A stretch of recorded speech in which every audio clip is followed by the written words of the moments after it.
നമസ്കാരം,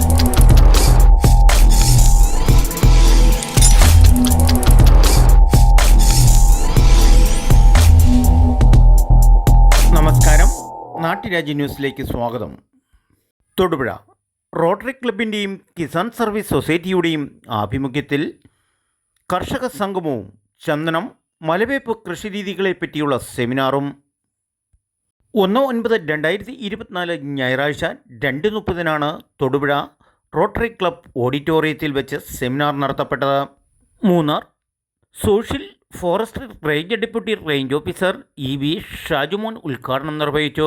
അധ്യക്ഷ പദവി അലങ്കരിച്ചത് rotary club president Job K Jacob. യോഗത്തിൽ പാരിസ്ഥിതിക സംരക്ഷണവും വനസംരക്ഷണത്തിൻ്റെയും കാർഷിക അഭിവൃദ്ധിയുടെയും കർഷകർക്ക് ജീവിതത്തിൽ കാർഷിക വരുമാനം കൂടുതലായി കിട്ടുന്നതിനുള്ള ബോധവൽക്കരണ സെമിനാറാണ് സംഘടിപ്പിച്ചത്. ഇടുക്കിയുടെ കാലാവസ്ഥയ്ക്ക് അനുയോജ്യമായ മലവേപ്പ്, ചന്ദനത്തൈകൾ, കാർഷിക രീതികളുടെ പരിപാലനം, ഭാവി തലമുറകൾക്കുണ്ടാകുന്ന പ്രയോജനങ്ങൾ, പാരിസ്ഥിതിക സംരക്ഷണം, ഈ കർഷകരിൽ കൂടി സമൂഹത്തിനെ കൂടുതൽ ബോധവൽക്കരിക്കുക മഹത്തായ ഒരു സാമൂഹ്യ പ്രതിബദ്ധതയായിരുന്നു ഈ റോട്ടറി ക്ലബ്ബ് സംഘടിപ്പിച്ച കർഷക സംഗമത്തിൻ്റെ പ്രധാന ലക്ഷ്യം. മലവേപ്പ് കൂടുതലായി കൃഷി ചെയ്യുന്നതിനെപ്പറ്റി ക്ലാസ് നയിച്ചത് മൂലമറ്റം സെൻറ് Joseph academic assistant professor Jio Kurian. ചന്ദനത്തൈയെക്കുറിച്ചും അതിൻ്റെ പരിപാലനത്തെക്കുറിച്ചും ക്ലാസ് നയിച്ചത് റിട്ടയർഡ് ഫോറസ്റ്റ് ഓഫീസർ ET തോമസും. തടികളുടെ ഗുണമേന്മയും വില നിലവാരത്തെക്കുറിച്ചും പ്ലൈവുഡ് കമ്പനി ഉടമകളായ പീരിക്കുട്ടിയും ആന്ത്രുവും കർഷകർക്ക് തടികളെക്കുറിച്ചുള്ള സംശയങ്ങൾക്ക് മറുപടി നൽകി.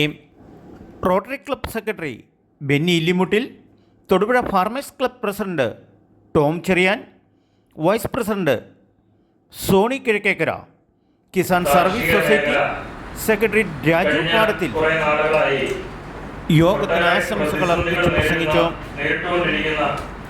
ഒരു മേഖലയാണ്. വിവിധ മറ്റ് കാര്യങ്ങളിൽ നിന്നും നമുക്ക് വ്യക്തമായ കാര്യങ്ങൾ നമുക്കൊരു ഇന്നത്തെ രീതിയിൽ ഒരു കാര്യം അല്ലെങ്കിൽ ഒരു ഉൽപ്പന്നം ഉൽപ്പാദിപ്പിക്കുന്നതിനേക്കാൾ ബുദ്ധിമുട്ടാണ് അത് മാർക്കറ്റ് ചെയ്യാനും അതിന് വിപണി കണ്ടെത്തുവാനും അല്ലെങ്കിൽ അതിന് തക്കതായ ഒരു വില കണ്ടെത്തുക എന്നുള്ളത്. ഉണ്ടാകുന്ന വർധനവ് ഇതെല്ലാം കൊണ്ട് കാർഷിക മേഖലയുടെ നട്ടലൊടിഞ്ഞുകൊണ്ടിരിക്കുന്ന ഒരു കാലഘട്ടത്തിലൂടെയാണ് നമ്മൾ കടന്നു പോകുന്നത്. അറിയപ്പെടുത്തുവാനായി അതിന് ഏറ്റവും വിദഗ്ധരായ ക്ലാസ്സുകളിലൊക്കെ വിദഗ്ധരായിട്ടുള്ള ആളുകൾ നമ്മുടെ ഇടയിലുണ്ട്.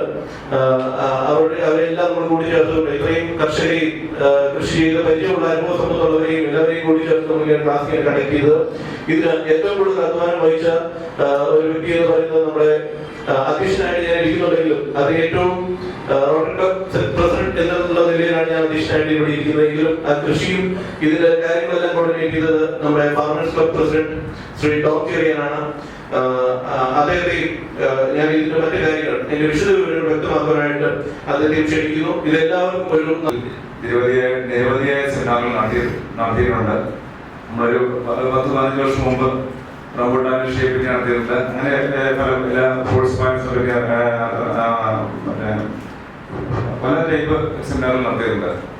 അപ്പൊ നമ്മള് ഈ പുതിയ കൃഷി പറയാൻ പറ്റില്ല, എന്നാലും നമ്മള് ഇപ്പോഴാണെങ്കിൽ വിലഭാഗങ്ങളൊക്കെ നമ്മള് കാര്യങ്ങളൊക്കെ കൃത്യമായിട്ട് മലവേപ്പിന്റെ കാര്യങ്ങളൊക്കെ പറ്റി പേപ്പറിൽ വന്നു തുടങ്ങിയത്. അങ്ങനെ ആ വാർത്ത കേട്ടു. അതുകൂടാതെ ചന്ദനത്തിന്റെ ആയാലും ചന്ദനത്തിന് ഒരു മരത്തിന് ഒരു 3-4 ലക്ഷം രൂപ വിലയുണ്ട്. അപ്പൊ ഈ രണ്ടുകൂടെ കൂട്ടി കഴിച്ചാലും ഈ രണ്ടുകൂടെ കൂട്ടി സെമിനാർ നടത്താനായിട്ട് ഞങ്ങൾ തീരുമാനിച്ചു. അത് റോട്ടറി ക്ലബിന്റെ ഏറ്റവും ചെറുപ്പക്കാരനായ ഒരു പ്രസിഡന്റാണ്, ഞങ്ങളുടെ ഫാർമേഴ്സ് മെമ്പറോടെയാണ്. അപ്പൊ അദ്ദേഹം നല്ല ആശയം പറഞ്ഞപ്പോൾ ഞാൻ ചന്ദന കൃഷിയെ പറ്റി പറഞ്ഞപ്പോൾ ഞാൻ മലവേപ്പോടെ കൂട്ടി കുഴിച്ച്, അതായത് മലവേപ്പ് ഒരു 6 വർഷം കൊണ്ട് ആദായം എടുക്കാൻ സാധിക്കും. കൃത്യമായിട്ട് നമ്മുടെ സെമിനാറിൽ അവര് സെമിനാർ എടുക്കുന്നവര് പറയും 6 വർഷം കൊണ്ട് നമുക്ക് ആദായം എടുക്കാൻ സാധിക്കും, സ്റ്റാർട്ട് ചെയ്യാൻ പറ്റും. ചന്ദനം നമുക്കൊരു 30 വർഷത്തോളം വരാൻ സാധിക്കും. നമ്മൾ 30 വർഷം ആകുമ്പോഴാണ് ഏറ്റവും കൂടുതൽ ആദായം വരുന്നത്. അപ്പം രണ്ട് രീതിയില്ല. നമുക്കൊരു ബാങ്ക് ഡെപ്പോസിറ്റ് ചെയ്യുകയാണെങ്കിൽ ചെറിയ ഷോർട്ട് ഡെപ്പോസിറ്റും ഫിക്സഡ് ഡിപ്പോസിറ്റും പോലെ നമ്മൾ ഒരു കർഷകൻ തന്നെ 2 രീതിയിൽ കൃഷി ചെയ്തതാണ്. ഇപ്പൊ നമുക്ക് 30 വർഷം കാത്തിരിക്കാനായിട്ട് പ്രയാസമുള്ള കർഷകർക്ക് കുറെ ഭാഗം മലവെപ്പ് ചെയ്യാം. കുറെ ഭാഗം പിന്നെ സാറ് മൂലവെട്ടത്തുള്ള അദ്ദേഹത്തിന്റെ തടി അവർ തട്ടി വിട്ടത് 3.25 ലക്ഷം രൂപയ്ക്കാണ് ഇന്നലെ DFO, അതായത് ഞാൻ ഇന്നലെ മറയൂർ DFO വിളിച്ചിട്ടുണ്ടായിരുന്നു.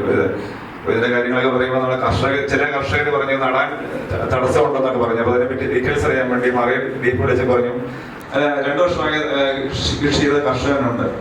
അതായത് തോട്ടത്തിൽ പോയി കണ്ടു. അപ്പൊ നമ്മളതിനെപ്പറ്റി ഒരു കൃഷി സെമിനാർ എടുത്തപ്പോൾ ഡീറ്റെയിൽസ് ആയിട്ട് പഠിക്കുകയും ചെയ്യും. 200 തൈയും അതേ വെൽ പ്ലാൻഡ് ആയിട്ട് ചെയ്തിട്ടുണ്ട്. അപ്പൊ അദ്ദേഹം ഒരു അടുത്ത തലമുറയ്ക്ക് വേണ്ടിയാണ് ചെയ്തത്. തന്നെയാണ് പക്ഷേ മുൻകാലങ്ങളിലൊക്കെ തന്നെ ചന്ദന റിസർവിലെ മോഷ്ടാക്കളെ ആകർഷിക്കുന്നത്.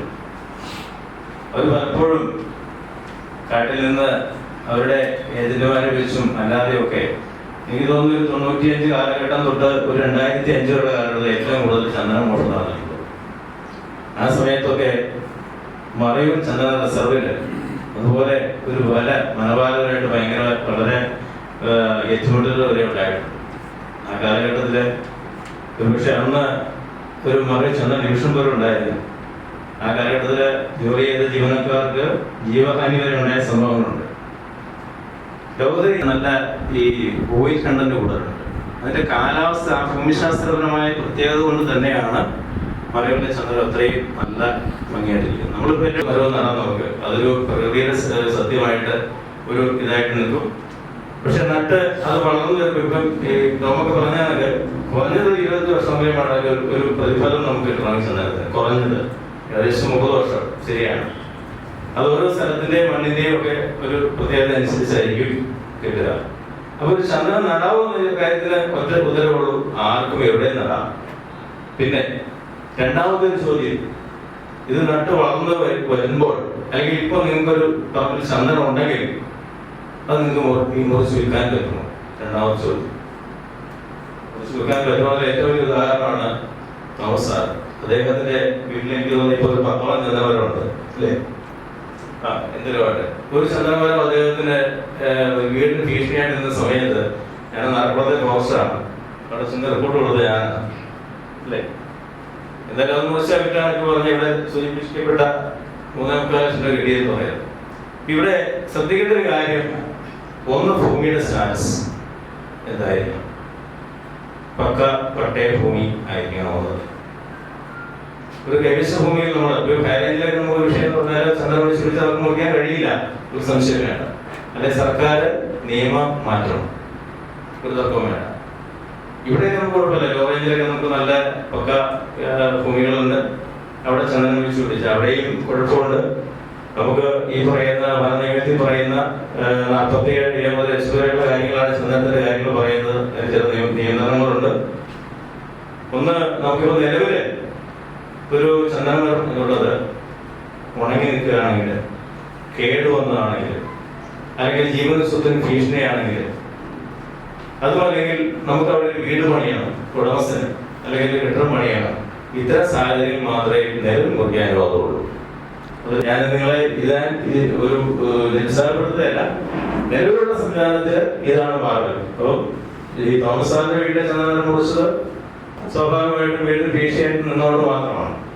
അപ്പൊ അത്തരത്തിലാണ് നമുക്ക് മുറിക്കാൻ കഴിയുള്ളൂ. അപ്പം അവിടെ ഇത് മുറിക്കുന്നതിനുള്ള അനുമതി ജില്ലാ കളക്ടർ, നമുക്ക് ലോക്കൽ പെട്രോളിയം DFO അല്ലെങ്കിൽ DFO നിങ്ങൾ കളക്ടർക്ക് പോയി കളക്ടർ നോമിനിയായിട്ട് പലപ്പോഴും തഹസീൽദാരോ അല്ലെങ്കിൽ വില്ലേജ് ഓഫീസറോ ആയിരിക്കും വരിക. അതുപോലെ ഈ റോട്ടറി ക്ലബിൻ്റെ സംഗമവേദിയിലെ ഏറ്റവും സുപ്രധാനമായ ചടങ്ങായിരുന്നു ഈ കർഷക സംഗമത്തിൽ. ഭർത്താവ് രോഗാവസ്ഥയിൽ കിടപ്പായതിനു ശേഷം 5 പെൺകുട്ടികളെയും കരുത്തോടെ കൃഷിയിലൂടെ വളർത്തി നാടിനു മാതൃകയായ വീട്ടമ്മയെ ആദരിച്ചത്. കൃഷിയിലൂടെ ജീവിതം കരുത്തർജിക്കാൻ എല്ലാവിധ സപ്പോർട്ടും നൽകിയ അസിസ്റ്റൻ്റ് അഗ്രികൾച്ചർ കൃഷി ഓഫീസർ ബിജു PA ആണ് ഈ കുടുംബത്തെ കർഷക അവാർഡിനു വേണ്ടിയിട്ട് ലോട്ടറി ക്ലബിൻ്റെ കർഷക സംഗമത്തിലേക്ക് നാമനിർദ്ദേശം നൽകിയത്. പറഞ്ഞാൽ ഒരു ശാക്തീകരണ അവാർഡിനുള്ള അർഹതയുണ്ടെന്ന് ഞാൻ പറയും. കാരണം 5 പെൺകുട്ടികളെ പഠിപ്പിച്ച് 3 പെൺകുട്ടികൾ നേഴ്സിംഗ് പഠനം എല്ലാം കഴിഞ്ഞ് വിവിധ തലങ്ങളിലായി വിവിധ സ്ഥലങ്ങളിൽ ജോലിയിൽ പ്രവേശിച്ച് 2 പേര് ഇവിടെ ഉണ്ട്. ഈ കുട്ടികളെ കുറിച്ച് തന്നെ നമ്മൾ നോക്കുമ്പോൾ കാണുന്ന ഒരു കാഴ്ച, സ്കൂളിൽ പോകുന്നത് തന്നെ സ്കൂട്ടറിലാണ് പോകുന്നു. അവരാകട്ടെ വെളുപ്പിന് ഏതാണ്ട് 3:30-4 മണിക്ക് തുടങ്ങുന്ന അധ്വാനം അവസാനിക്കുന്നത് രാത്രി 11 മണി 11:30 മണിക്കാണ്. തൊടുപുഴ റോട്ടറി ക്ലബ് ഫാർമേഴ്സ് ക്ലബിൻ്റെ കർഷക സംഗമം. നാടിൻ്റെ കർഷക രീതികളെ തിരിച്ചു കൊണ്ടുവരുവാൻ ഇതുപോലെയുള്ള കർഷക കുടുംബം, പ്രത്യേകിച്ച് സ്ത്രീ ശാക്തീകരണം, നാടിന് അഭിമാനകരമാകുന്ന ഇതുപോലെയുള്ള മുഹൂർത്തങ്ങൾ, ഇതുപോലെയുള്ള കർഷക കുടുംബങ്ങൾക്ക് വേണ്ട പ്രോത്സാഹനം കൊടുക്കുന്നതിൽ രാജ്യം ഉറ്റുനോക്കിക്കൊണ്ടിരിക്കുന്ന കാർഷിക അഭിവൃദ്ധിക്ക് തന്നെ ഉത്തമ മാതൃകയാവുകയാണ്. ഈ കുടുംബാംഗങ്ങളുടെ വിശദ വിവരങ്ങളും കൃഷി രീതികളും അടുത്ത എപ്പിസോഡിൽ കാണാം. നാട്ടുരാജ്യ ന്യൂസിനു വേണ്ടി ക്യാമറ ആൻഡ് റിപ്പോർട്ടിംഗ് തൊടുപുഴയിൽ നിന്നും KK വിജയൻ.